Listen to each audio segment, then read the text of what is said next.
कोई पहली बात तो मुझे उसकी कोई इत्तला नहीं है, और मैंने आज उन कांस्टेबल से भी कहा कि जब तक मेरे पास कोई तहरीरी सबूत नहीं आता कि मुझे सुरक्षा मिली हुई है, उस हद तक मैं इसको लेने के लिए तैयार नहीं हूं। मुझे हालात ने इतना सिखा दिया है, सरकारी जमीनों पर लोगों के नाजायज कब्जे हटे, सरकार ने हटाए, उस पर तामीरात हुई, सरकार ने की, उन बने हुए मकानात का अलॉटमेंट हुआ, सरकार ने किया, और 21 साल की सजा मुझे हुई, 36 लाख का जुर्माना मुझ पे पड़ा। मैं कैसे ले लूं सुरक्षा जब तक मेरे पास कोई तहरीर ना हो कि किसने दी है ये सुरक्षा? मैं कैसे भरोसा करूं कि ये खाकी वर्दी पहने और हथियार लिए हुए लोग उत्तर प्रदेश सरकार के लोग हैं? एक बात।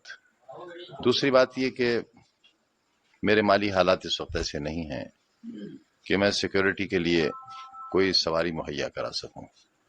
तो मैंने ये भी मैसेज कराया कि अगर आप सिक्योरिटी दे रहे हैं तो इन्हें बैठाने के लिए मेरे पास गाड़ी नहीं है।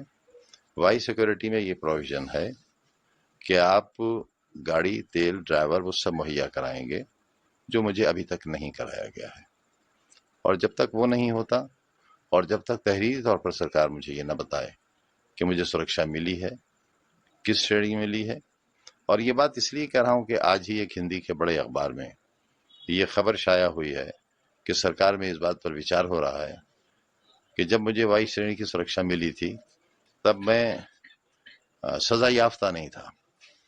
अब मैं क्योंकि मुर्गी चोरी के इल्जाम में 21 साल की सजा पड़ी है, मुझे 36 लाख का जुर्माना है मुझ पर, सिर्फ एक मुकदमे में अभी 113 के फैसले बाकी हैं। तो जब मैं सजा याफ्ता मुजरिम हूं और बकौल उस अखबार के सजा याफ्ता को सिक्योरिटी नहीं मिल सकती, तो मैं ये कैसे मान लूं कि ये लोग जो आए हुए हैं ये कब वापस ले लिए जाएंगे? अगर मेरे पास कोई एश्योरेंस नहीं होगा, श्योरिटी नहीं होगी उनके रहने की, तो मैं कैसे भरोसा करूंगा? लिहाजा मैं मुंतजिर हूं इसका कि जो एक 12 मेले रह लेते हैं और नहीं रहते, उनके पास भी 2-2 गनर हैं, और बाजे लोगों के पास तो जेड सिक्योरिटी ही है। एक 12 मेले हो जाने के बाद भारत सरकार की सिक्योरिटी है, कमांडोज हैं उनके पास। हमारे विरोधियों के पास, जिन्होंने शहर लूट लिया, आबरू लूट ली, जिन्होंने लोकतंत्र लूट लिया, सारी व्यवस्था लूट ली, उनके पास सेंट्रल गवर्नमेंट के कमांडोज हैं इस मुर्गी चोर के लिए। तो कम से कम उतनी सुरक्षा तो मुझे दी जाए जितनी सुरक्षा मेरे विरोधियों के पास है। इस तरीके से आपके आवास पर सुरक्षा कर्मी चलाते थे, लेकिन आप जिस तरह से दौरों पर है, सुरक्षा कर्मी एक कर्मी, पहले पर तो सिर्फ एक कर्मी है,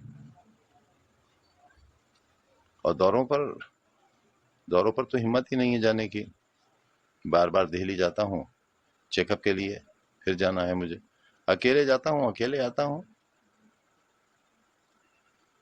क्या फर्क पड़ता है? क्या फर्क पड़ता है अगर मेरे साथ कोई हादसा पेश आ जाए? विधानसभा में कंडोलेंस हो जाएगी, एक पार्लियामेंट में हो जाएगी, कह दिया जाएगा मरहूम बहुत अच्छे आदमी थे। ये नहीं बताया जाएगा उस वक्त के चोर भी थे, वो मुर्गी चोर थे, बकरी चोर थे, भैंस चोर थे, फर्नीचर चोर थे, किताब चोर थे। उन्होंने और उनकी प्रोफेसर बीवी ने शराब की दुकान लूटी थी, 16,900 रुपया गले से चोरी किया था, ये नहीं बताया जाएगा उसे। इसको लेकर क्या कहना चाहेंगे, जिस तरीके से खबरें चली है? मैं क्या कह सकता हूं और क्या कर सकता हूं? क्या कर सकता हूं? क्या कर लूंगा मैं कहकर भी? अपनी टांगे बचाए फिर रहा हूं।